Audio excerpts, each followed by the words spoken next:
When we put students in I would say, anxiety-free environment to perform, have fun, engage, and do not interrupt them by asking them questions, and then we do the hard part, which is collecting data, inferring their, skills and knowledge, and then be there to support them.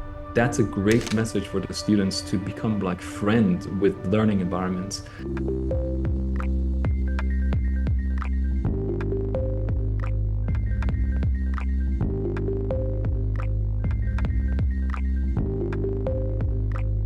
So, hello and welcome to the Digital Education Dialogues podcast brought to you by the Digital School, where we explore the ever-evolving world of education and technology. My name is Waleed Al Ali, and with me in moderating this podcast, Professor Dede from Harvard Graduate School of Education. In today's episode, we discuss a very critical topic, which is the future of assessment and the students' credentials.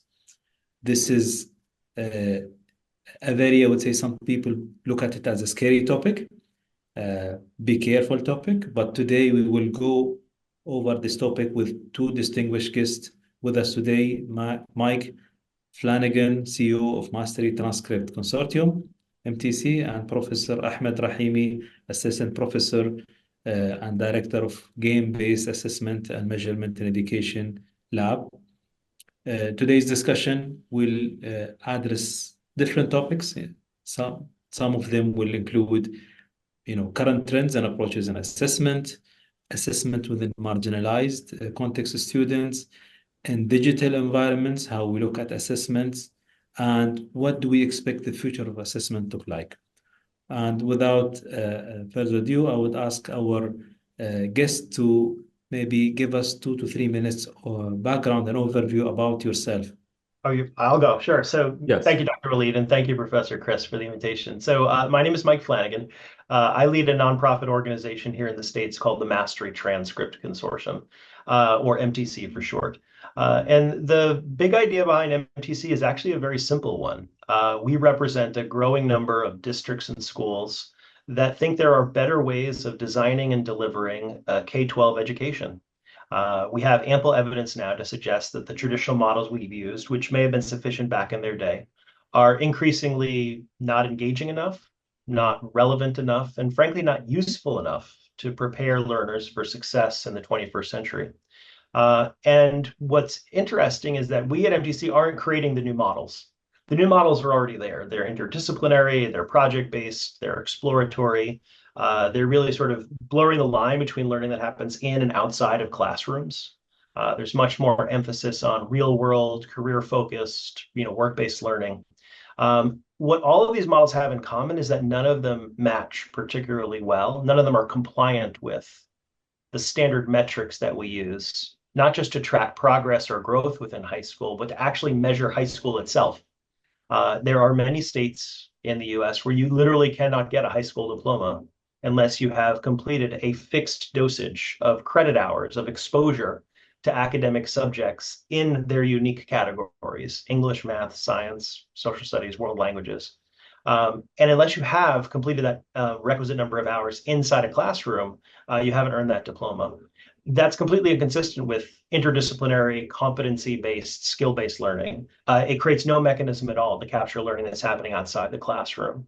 And so what we've built with our collection of schools is what we've called the Mastery Transcript. It's a digital, interactive, competency-based transcript that also contains evidence of student work tagged with development of their skills. We'll have plenty of time during the hour to talk about MTC and our work, but that's sort of the organization in a nutshell. Very briefly, my background: I started 30 years ago as a high school English teacher, spent about 3 years in the classroom, and then started what I thought was a road to becoming a professor of English.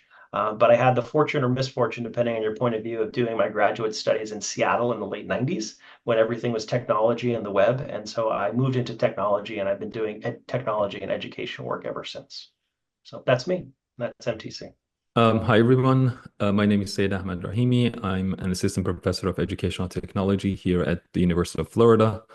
And I'm the director of Game Lab, Game-Based Assessment and Measurement and Education Lab.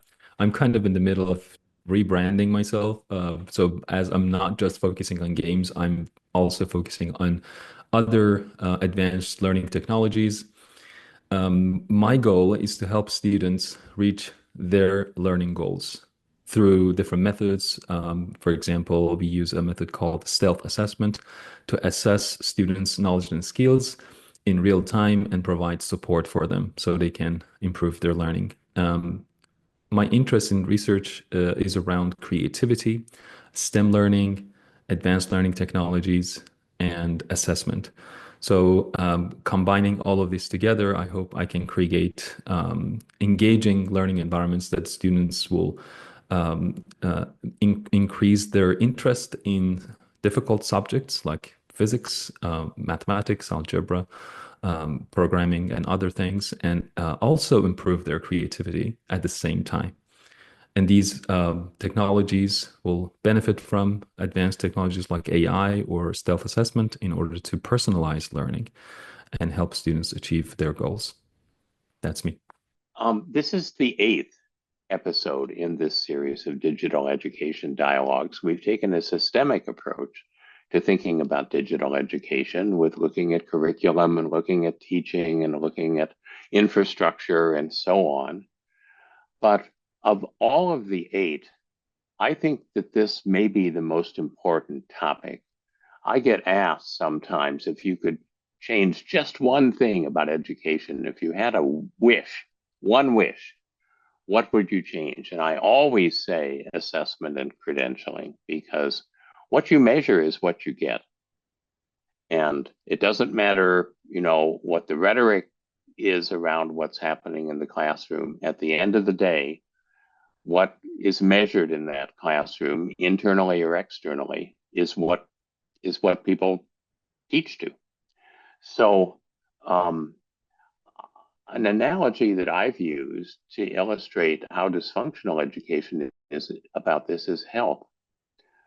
You go to the doctor, and at the end of the session, or maybe afterwards, the doctor sends you a report.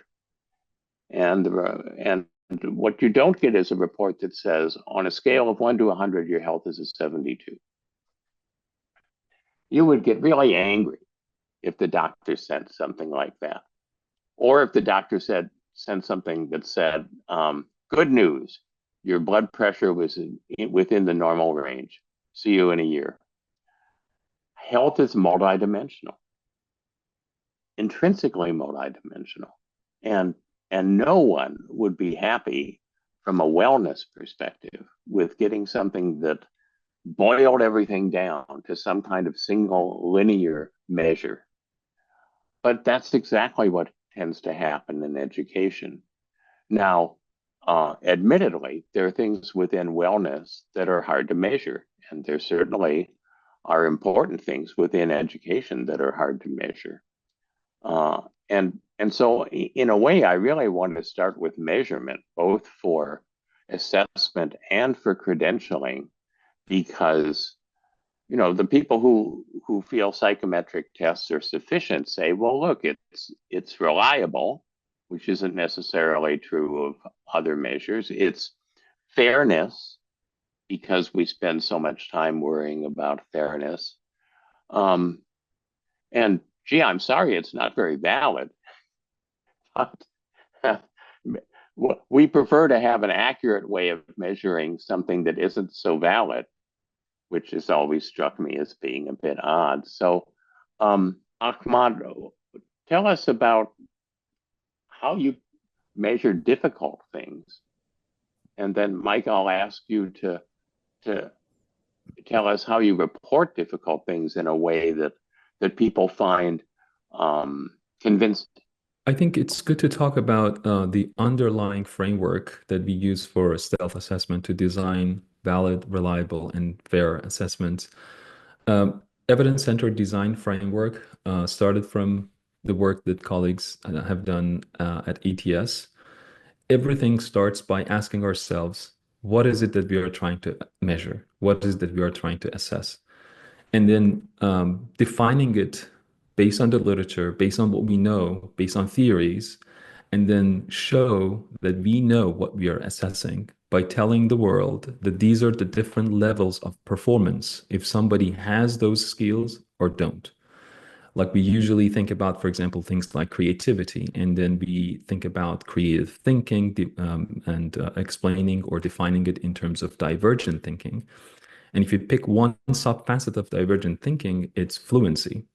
But if we are measuring fluency, how somebody who is high on fluency is doing, who is medium on fluency will be doing, or who is low on fluency will be doing. We should be able to describe that. If we can't, that means we are kind of lacking in terms of understanding what we are assessing. The next step is to say that what are the type of evidence that we can see, because things that we are assessing, sometimes difficult things that we are assessing are not observable. We cannot see them, but we can see the evidence of those things. So we have to ask these hard qualitative questions in the first step of designing an assessment, that what are the indicators or evidences that we see, and then we say, oh, this is the evidence for that subfacet or this subfacet. And after that, we will ask the question of what are the tasks that we can design that can give us these evidence that we are looking for. This is kind of a top-down approach coming from theories, getting to the bottom and the data that we collect from the digital environments, and doing the refining over and over until we get to a more accurate finding. So I think the key here is evidence. And when we say good evidence, that's very important to note that good evidence is a type of evidence that if somebody knows that concept or the competency that you're assessing, or is capable of showing that, they can perform the task. If they don't have that competency or that skill, they cannot. Or maybe the likelihood of showing performing well on that task would be higher for those who have the skill and lower for those who don't have the skill. This is like high discriminating items that we can have, high quality items. But if you have a task or question like a multiple choice question, the chance is playing a role in there. It's difficult to assess things like creativity or critical thinking. We need to see people perform, just like how we assess dancing. You can ask them about different types of dances or genres, but in order to see who is the best dancer or performer, you should ask them to perform. That's how we think about assessing difficult competencies. So, Mike, does this resonate with you in terms of the sort of competency-based approach that MTC uses? It does completely. As a former English teacher, I'm a big fan of metaphors, and I think the dance metaphor is well made. I mean, our schools almost 2-1 are really focusing on different modes of authentic performance assessment, really trying to capture kind of the full what you might call kind of synthetic display of multiple skills at once. But I also really liked your medical analogy earlier too, Chris. I agree that like if there are in medicine very clear biomarkers, right, that we know are predictive of health and wellness and longevity. And the science has really evolved quite a lot where we can identify where anyone is in terms of one or more of those markers with some precision. And yet, ironically, in high school education, we're still really using a yardstick that was created in 1892 by the Committee of 10. And in terms of sort of what we think of as the requisite sort of bodies of knowledge. For us, what you'll see within MTC schools is an increasing emerging consensus, not just about how we measure, but also what we measure. And the term that we're starting increasingly to coalesce around is durable skills. I have to give a hat tip to our colleagues at America Succeeds for actually coining durable skills. It is their, I think, well-intended and progressed effort to rebrand what we used to call soft skills. Soft skills being seen as somewhat pejorative. But these are the interdisciplinary skills, communication, collaboration, critical thinking, creativity, problem solving. Increasingly, they'll be inflected with other sort of kind of metacognitive or kind of self-regulatory skills. And also, I think there are some areas of domain knowledge that tend to emerge, things like design thinking, entrepreneurship, things that sort of have at their core kind of cyclical ways, recursive ways for young people to think about acquiring and applying skill development. But that consensus is coming from a couple different directions. If you look at the state of play inside of K-12 classrooms here in the States, what you'll see are a large number of districts and even states that are getting together and engaging in a backwards design process where the central question is, what do we want young people to be able to do? What do they need to be able to do to succeed in the world? And it turns out that when you ask those questions, regardless of community or economic, level or background, you actually see the same sorts of skill descriptions coming up again and again. But it is very much at that level, a grassroots kind of initiative. America Succeeds, the organization I mentioned earlier, actually worked it the other way. They did a meta-analysis of over 80 million online job descriptions and looked at what employers were actually looking for. And it turns out that, again, that same cluster of skills appears time and time again. So the project now really, Professor Ahmad really kind of referred to this earlier, is now kind of doing the actual scientific work. What is the equivalent of the biology and chemistry of biochemistry, like at the brain science level? So we can say, just as with the biomarkers for physical health, we can describe what the actual research-backed skill progressions are for competencies in these areas. So that, I think, when you look at sort of the way our schools are thinking about what should appear on their transcript, all of them, and I'm pretty comfortable saying that, all of them have some model that is focused on these interdisciplinary skills. They might refer to it as a portrait of a graduate, a learner profile, or a portrait of a learner. There's a mix of different terms, but when you abstract past the terms, what you're always seeing is a picture of skills. So, Dr. Waleed, as I hear this, I'm thinking about the digital school, the digitalization of curriculum that offers students more opportunities for performances, and the kinds of digital skills that TDS inculcates that are themselves performances. So does this resonate with you? Well, definitely it resonates, but it's a multi-perspective. If we look at how the education system is evolving and how the knowledge is evolving, there are many new ways of how you deliver the knowledge and how you will focus on STEM topics and simulation and so many things in terms of how you can help students or enhance the learning experience and the way they learn. But the challenges with assessment, it stays the same. It's summative at the end and not giving you the multidimensional aspects that you look at. Now with digital and with the promise of digital education, or how digital world is opening a lot of opportunities, it is opening a lot of opportunities in terms of learning and how students can learn and interact and maybe learn at their own pace, either fully online or hybrid.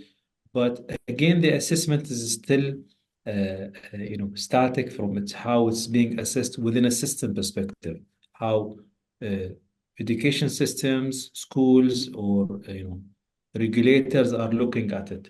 So this is the big challenge that is there at overall digital and online learning. From digital school perspective, we have another layer of complexity, I would say, because we try to focus on marginalized and underserved communities. And I would say most of the education system or content that was developed was not developed or not accessible for them at one end. But the other end is the credentialing system of how you evidence the learning that is happening and how you measure the learning is also not coping because of the environment that they are in or the enablers that are around them. Even, the needs at within marginalized communities in terms of evidence of learning are very minimal. One of the biggest challenges, I was in a discussion with a group of experts on education in Africa, and they said, what we are looking for is minimal evidence of learning that is happening in the structured and unstructured education system across Africa. They can't do it. They don't know how to do it. Shall they give the authority to the educator or teacher to just issue credentials, or shall they depend on examinations, but they don't have a structured schooling system?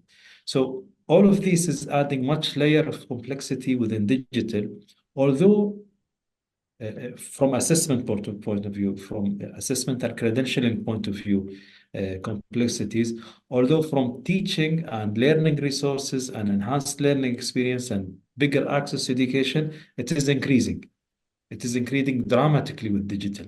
So this is kind of a paradigm that I'm between, and I'm here today, to discuss and learn from all of you how we can tackle this. I think the marginalized is particularly important. Um, I I teach in a manner, Mike and Ahmad, that I think would be consistent with the kinds of values you're espousing and the outcomes that we're seeking. And every fall, I would have 3 or 4 students turn up at my office about a month into the semester. And they were very, very polite. But if I translate what they said to me, they said, "Why do you keep asking us what we think? We're supposed to listen to what you think and then tell you back so that you can be sure that we understood what you think. Why are we paying all this money to come to Harvard so you can ask us what we think?" And of course, I'm also very polite in how I answer this. And basically, the answer that I give is what we would all say, which is when you stop worrying about succeeding in the next course and you start worrying about succeeding in life, nobody is going to pay you to regurgitate what your professors told you, right? You're coming in as a creative actor that's adding value to whatever it is that you're doing. And I think often marginalized students carry a heavier load because they have been placed in situations where it was kind of, I'm going to tell you what to do. Your ideas may not have much value. So just, learn this stuff and then you can play some predetermined role. And so when you say durable skills, Mike, and I would add durable values, you have to help marginalized students leave behind the burden of what society has told them about themselves and develop a belief system that lets them succeed in experiences that are performances, where you have to, have confidence in yourself and express what you can do. Is that something that you encounter in your work? I couldn't agree more. I mean, so I think it is worth noting that while we emphasize and center the creation and development of durable skills, it's by no means to the exclusion of academic content, right? The two are kind of interlaced necessarily. You can't think critically about a topic in which you have no domain knowledge, right? You can't communicate effectively if you don't have core literacy skills, right? So the two are obviously interwoven. But I think to your example, I think there's some dispute about which poet said it about education not being the filling of a pail, but the lighting of a fire. But I do think that, yeah, there is still that mindset of like, hey, here's my pail. I am here to have it filled with the requisite knowledge, and that's the purpose of education.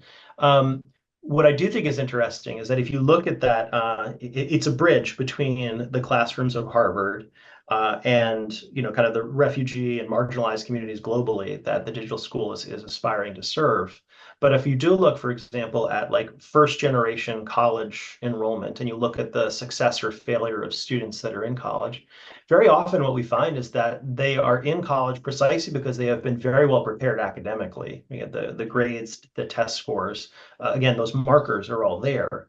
And then what happens is when you see some of those first generation learners fail to thrive on campus, it's precisely because of the things like self-regulation, kind of self-advocacy, understanding how to read and navigate the implicit dynamics of a campus and how to extract value from the different relationships. Sort of these kind of tacit ways of being that are known and understood by their more affluent or privileged peers. And so when we see actually organizations that actually supply mentoring to those students, provide mentors as well as just academic preparation, you start to see those gaps get closed. So I think that for me is a very concrete example of that kind of bridge between academic content and durable skills, and how you really do need the whole portfolio, whether it's to navigate success on a college campus like that of Harvard, or to navigate success in much more extreme environments, where things are going to be very much in flux, where your ability to attend class on any given day may be very much at risk. And so we can talk too about what that then means for like the necessary crediting and credentialing of those models. One of the things I admire Yeah. about your work, and I've seen this when you've done demonstrations for my students, is that it's about play. Games are about play, and in a way that lifts a lot of the burden of students who have been told maybe that they're not very good academically, and then you put them in an academic situation where somehow there's a stereotype threat that they're facing, that you just start doing something that's fun. You stop worrying about grades and pails, and you just sort of let that fire go of the joy of play, and out comes creativity and other things. So can you talk about how you design something that on the one hand is about very serious stuff like creativity and tenacity, but on the other hand, it's playful because that's how you encourage people to just do it. I think there is in the previous question, the keyword that I used was evidence. In this question, the keyword I use is empathy. And I really like that because it helps us to put ourselves in the shoes of the learners. And doing that, I think we can ignite a lot of collaborations from their side.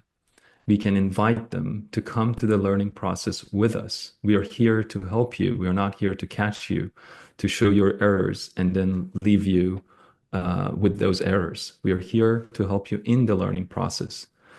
I think what Mike mentioned about what we are measuring is important also. Kind of shows the importance of messages that we are sending to the world, but what we are doing in terms of assessment. For example, I was involved in the creativity assessment PISA for the PISA project in 2021. And I think what PISA did was important. I don't really support how PISA did the whole thing of the assessment, but just doing this for one time, showing that creativity is also important. It's as important as other skills or knowledge like the reading and science and things like that. We are sending messages to people. Another question I ask myself is our educational systems, actually promoting fixed mindset or growth mindset? Are we incentivizing just the final grade that students get or the efforts they put in? So all of these are messages that we are sending out.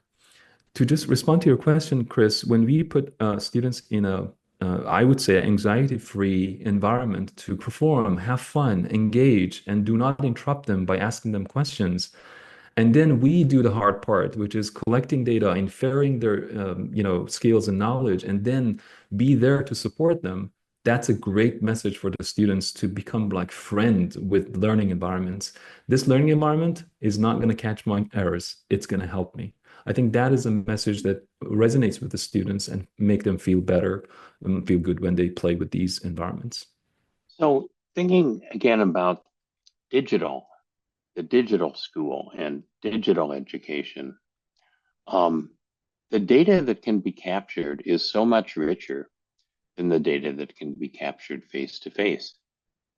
And it's already in a form that different forms of AI, machine learning, natural language processing can read and affect. I feel as if there's been too much attention paid to sort of the front end of generative AI. Oh, it can talk to you, it can be a companion, it can be a tutor. And not enough attention has been paid to the back end of generative AI. Oh, you can take these rich digital experiences that are happening online and you can draw inferences from them now automatically. And I'm sort of waiting, Mike, until some whiz kids in high school start building portfolios that say, look, over these 300 hours, these are the kinds of patterns that emerged that are unusual and powerful. and you should really think about me in terms of that. So I just think that the opportunities here are very large. And I know, Ahmad, that some of the methodologies that you use become possible because you've got these really rich data sets. Yes, I think one thing that these methodologies do for us is to reveal the process of learning, which sometimes, like most of the time, we are just not looking at that so carefully. When the process is revealed to us, then we can do something about that and we can help students to reach their goals. And I think traditionally, because non-digital environments really need a lot of resources, like we only have one teacher in a classroom. How can that one teacher really pay attention to those 30 students? And to be fair to all of them.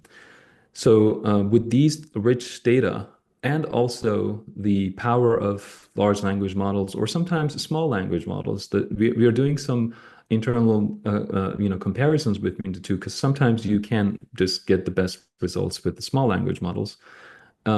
These can help us at least kind of like free up some time for teachers to do what they are best at, like this one-on-one interaction with the students. If technology can do this for us, I think this is one of the best uses of technology, to free up time to spend time on learning. This pattern of teaching, stopping, taking tests, assessment, and then again teaching, then stop and teach. This pattern should, I think, break with the use of technology in this way. I think that would be one of the best uses.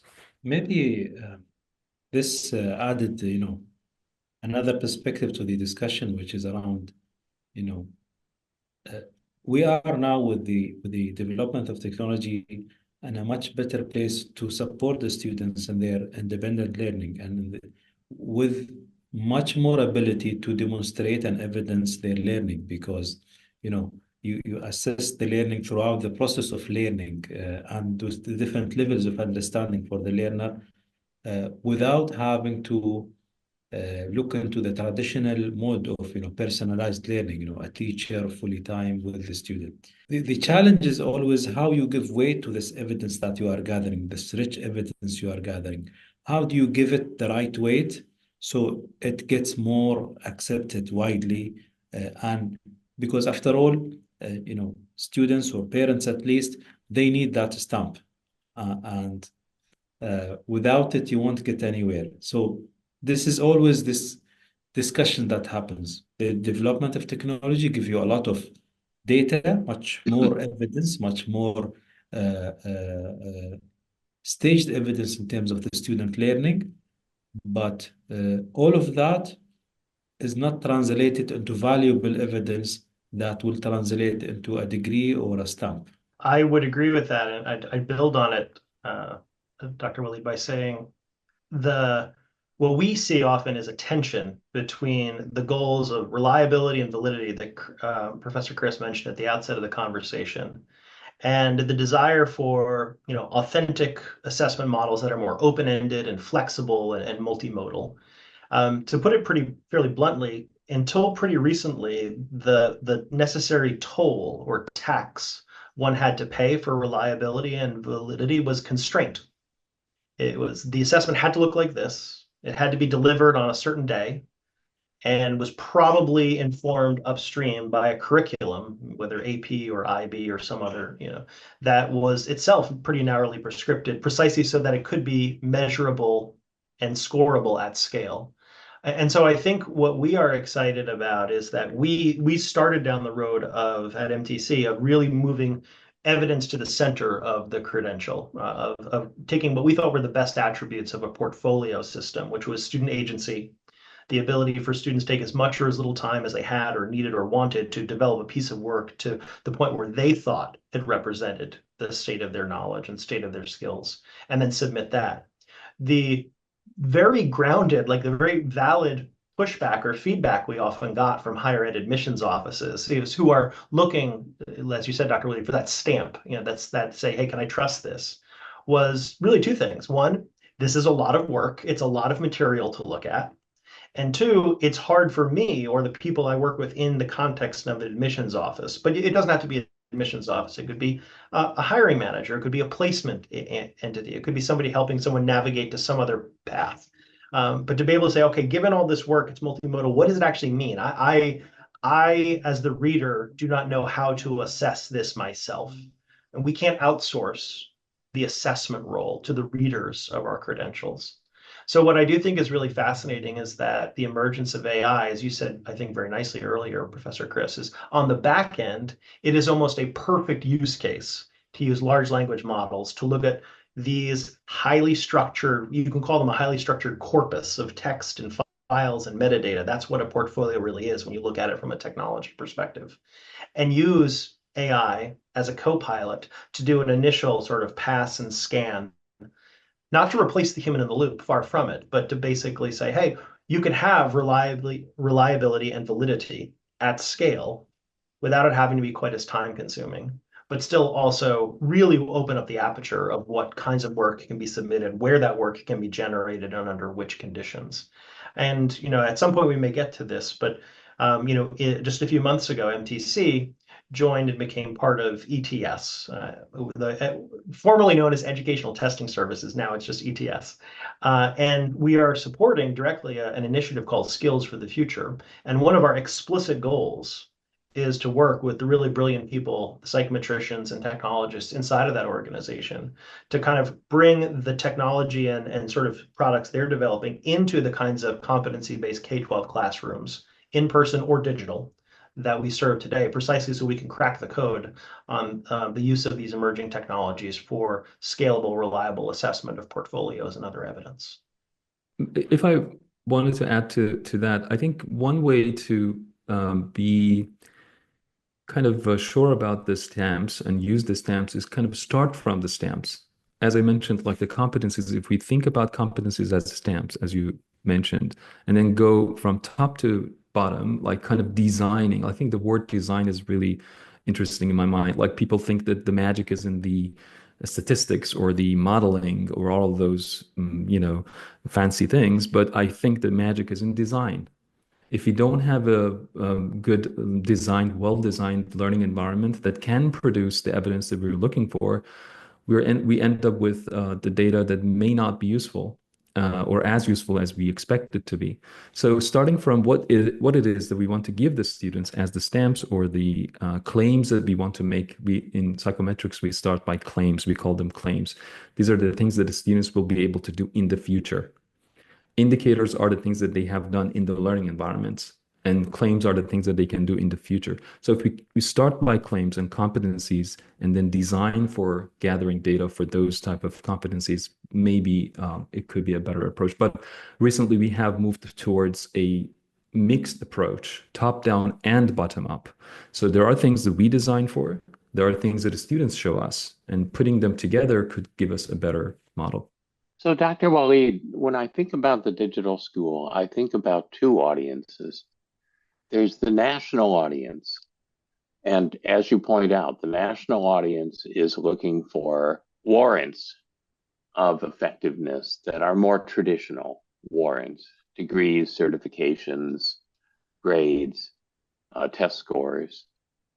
And then there's the parents in the community, the local audience. And especially with marginalized students, these may not be groups that are used to thinking of education as a path upward because it hasn't been in the past. And the digital school is now offering opportunities that weren't there before.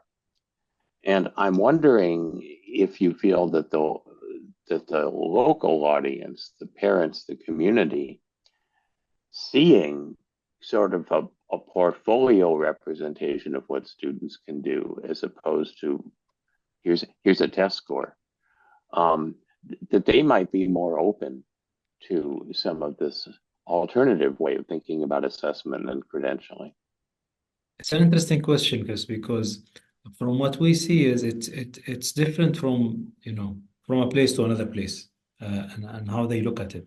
In some places, if we are called something rather than school, then they will not be considering us, because that's why we didn't want to call it the digital school. But then we said, culturally, if it's not a school, then parents will say, then what the hell is it? So in some places, they need to know it's a school, and they need to know our kids in which grade and moving to which grade, and that's enough for them. So they move to the next grade. They know, so they are programmed to the K-12 grade and the leveling system. In other places, their aspirations are not to continue their education. So their aspirations are, I need him to know how to read and write, and then come and help me in my farm or in my work. So their aspirations are different, and we try to just tell them they will come and help you, but they will gain more than reading and writing. They will gain how to learn themselves. They will gain knowledge and how to, use ICT skills, how to navigate the internet and the wealth of knowledge online to help you be a better farmer together and create their own jobs, hopefully.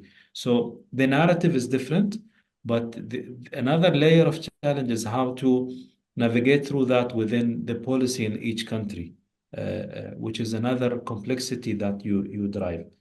Uh, which brings me to an interesting, discussion, because, uh, Sayyid Ahmed was saying, the new evolvement of assessments and, all the developments, and how we can really measure a lot of things through online. We've talked about digital evolution and how it's driving things. It is evolving at a very fast pace, but people traditionally still think, he's a graduate from COVID period, and, they will draw to you a bridge that is broken, and see he's a COVID graduate. So maybe you can shed light on uh, how far can we go with assessment in the digital age, and in parallel, maybe Mike can help us, the future. You mentioned, the acquisition with MTC. People don't know the context to that with, Carnegie and the credit system, and how this is really could be transformational into the future of education at K-12, and even vocational and even higher education. Well, I just am reminded of a Persian proverb, which says, I'm not sure if it's Persian or Arab or other places, but it says, when we have 100, we have also 90 with us. So I'm kind of turning my attention always towards assessment for learning rather than assessment of learning, which is summative assessment. And I think based on what you said, how far we can go, I think we can try our best to minimize the gaps and the holes in people's learning and optimize their learning process from the time they start learning in school until they are like in higher education and the workplace. By optimizing, I'm kind of thinking about directing them towards the path that they would be their best, they will enjoy their lives, and also bringing in their well-being into the equation, not just the path that can maximize their profit in terms of financial situation, but also well-being and how they can bring things back to their society.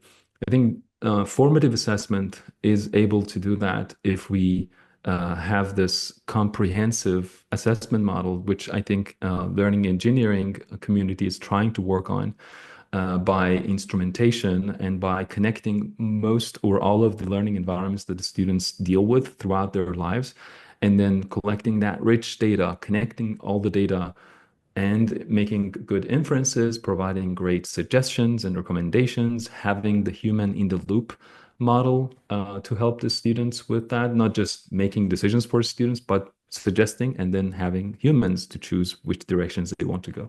I think those are really interesting future directions that I always think about. I agree. I would build on that, and I appreciate Dr. Waleed, you're mentioning Carnegie. So I had referred earlier to ETS.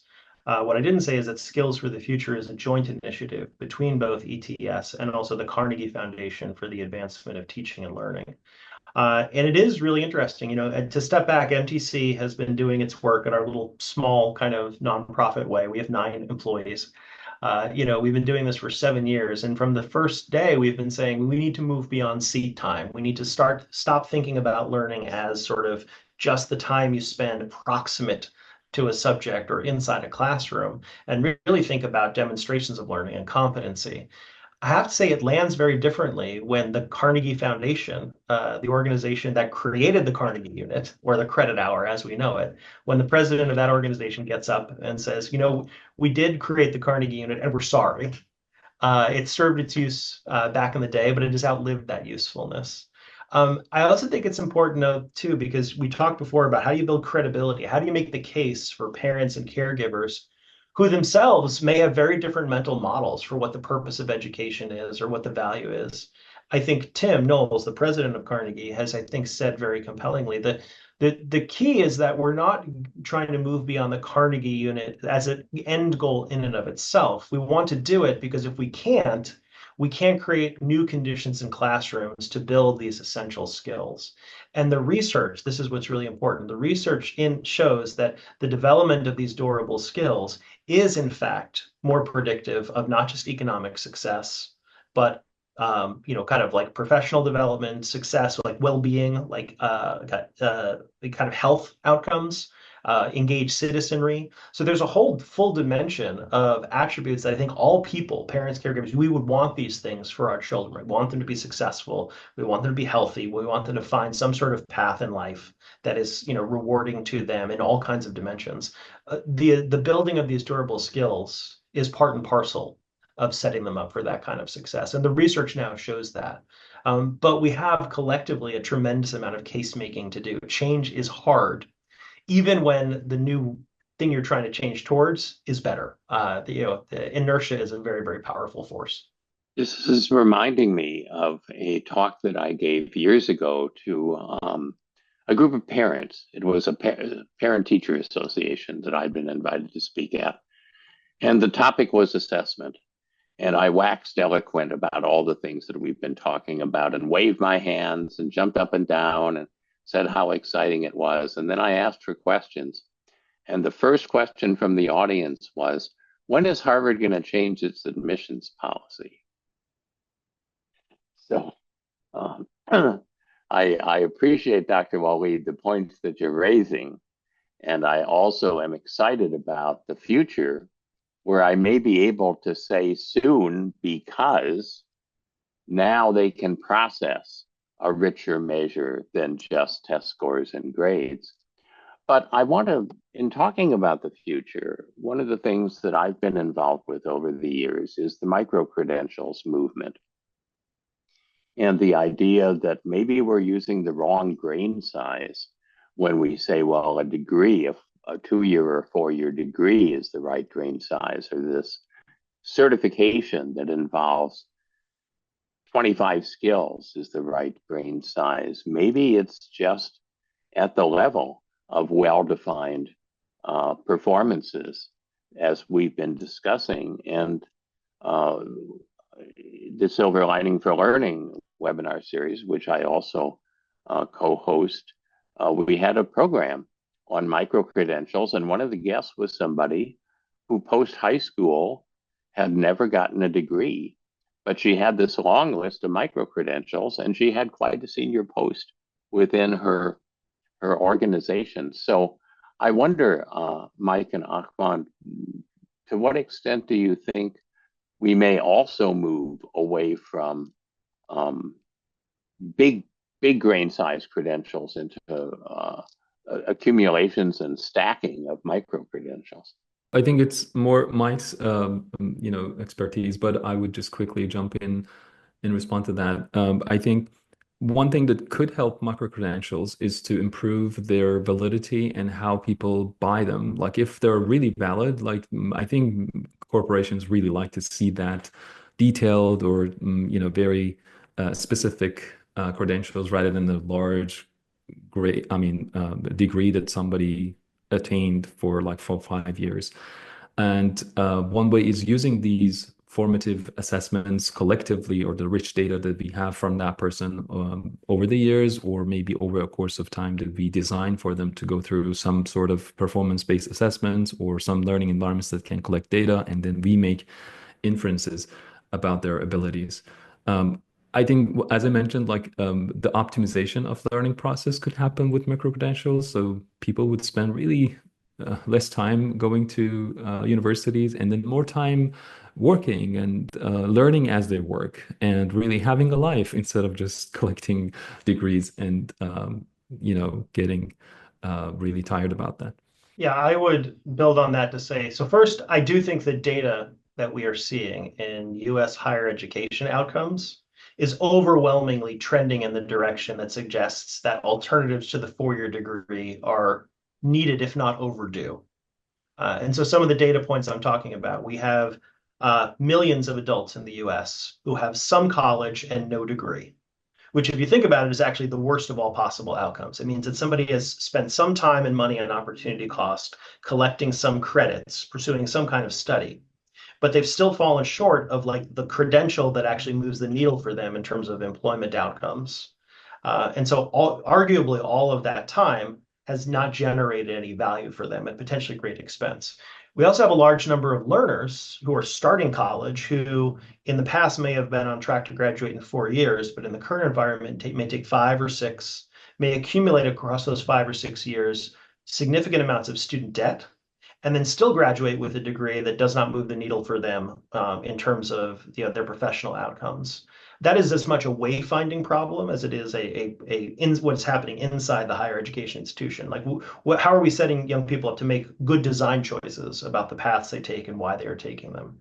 But I do think models that are more flexible, that allow on-ramps and off-ramps to higher education and work and back again, are, I think, one potential solution to that. Ours are things like apprenticeship programs, earn and learn programs, all of which will necessitate a much more flexible and modularized and I agree with you, Chris, stackable sense of credentials. I would submit to you there's really 2 pieces of work that are necessary for success of micro-credentials. And the good news is that one of them, I think, is actually pretty mature, and that's the technical interoperability side of the credentials. There is now a set of pretty increasingly mature standards around the comprehensive learner record and open badges. Most of the work has been driven by one of our nonprofit partners. It's called One EdTech. And they have done a really nice job of reaching, I think, national, if not global consensus about how at the technical level the code needs to be written so that these packages of information can move seamlessly beyond the manifold systems that govern K-12, workforce, higher ed, and everything in between. Solved problem, not completely, but really getting close. So, we, for example, MTC, you can now publish one of our mastery transcripts or one of our MTC learning records into this CLR format. And what that means is any number of systems can ingest it seamlessly and read all that information, much of which simply would not be visible or viewable on a traditional transcript file. The challenge, though, and the harder project at long term, and I think all of us will be working on, is what I would call the semantic problem of semantic interoperability. It's great that Professor Chris's credentials move from system A to system B, but when we open them and we look at them, do we know what they mean? Do we value what they say they mean? Are our descriptions of skills and competencies consistent enough where the issuer and receiver can be on the same page about their validity and predictive value? That's really the hard work. And that's why I think this conversation we're having about what skills matter, how we assess them both in and out of school, and how we really create more flexible environments to capture and serve learners that are not in traditional school settings or had been in traditional school settings and were not well served by them, is increasingly urgent, because all of that work, long form, is addressing that issue of kind of what counts on the credential, that semantic layer. And Dr. Waleed, as I think about your answer to the parent who's a farmer, and saying we have these digital skills that are something that your children get in the digital school that they're not going to get in a traditional school, and they have value in life. You may not use the word micro-credential, but really what you're talking about is micro-credentials that are part of your value proposition. And I think it may be possible in the future with the kind of insights that stealth assessment can provide, that you'll not only be able to say, this is someone who can look at farm prices online and help you decide what to plant. You can also say, this is somebody who's adept at online negotiation, who can help you get the best price. This is somebody with a high self-efficacy in terms of their ability to work cross-culturally, or some other things that might be very appropriate for that particular local setting. Indeed, it's how you look at the value of the credentialing or the learning itself, internally to yourself, or within a system, an education system. I think the micro credentialing is, it's interesting how you look at it from different perspective. Within development or marginalized, the needs are different. So sometimes we have refugees who are moving from a place to another, and they want to stack what they studied in maybe first part of the year and be able to continue with it. And there is no system that can, recognize half a semester or recognize a certain set of skills, and having some sort of, an international credentialing system that is catered to these different scenarios. Some students actually, during certain seasons within their marginalized communities, it's farming season, so they will stop, they will help their family, nothing wrong with that, and then they want to come back and continue learning. So these areas have different needs, and the stackable or learning path, or micro credentials could really resonate and help them really continue, because sometimes students continue study, and maybe before the end of the year they have to stop, and then they will never come back because for them they lost a lot of time. Imagine that scenario compared to a student who studies 6 months. All what he did is already, captured, recognized, and then they can resume that at any point in time at their own pace. That will be transformational for them. Adding to that, if you add the layer of, these credentials have value within the education system you are in, or within different education system beyond the boundaries that you are in, that will be kind of removing the ceiling for them and opening huge hopes for them, because you have this kind of flexibility in terms of, capturing the evidence, reporting the evidence, and stamping the evidence. So as always, we're running out of time before we run out of material to talk about. But I wonder if we could close by asking each of you to just briefly say to our audience, if you are excited about what we've been talking about, alternative forms of assessment, micro-credentials, portfolios, how can you get started with that? What would be some early steps that you could take to start to move in this direction? I'll jump in because I think our answer is short and hopefully easy. Our organization, the Mastery Transcript Consortium, it's admittedly a mouthful, but we're very easy to find at mastery.org, mastery.org. And for K-12 educators and district leaders, we have a variety of resources that we would say help you start with the portrait of a graduate. If you can define the set of skills that are relevant and compelling and engaging for your community, that first step will unlock a lot of potential for innovation and buy-in and change, and set you up for success for what follows.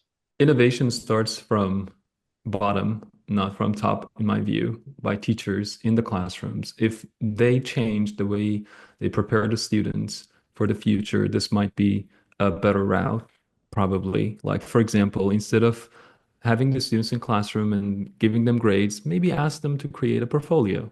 Keep it for yourself, but have an online website that shows what you did in the classroom. This is actually what we did in our undergraduate of EdTech at UF, and we asked the students to create these portfolios in each course that you take and tell other people that what you did in the class, what projects did you work on, what you created. I think that's one of the beginning of the things that actually can teachers do today.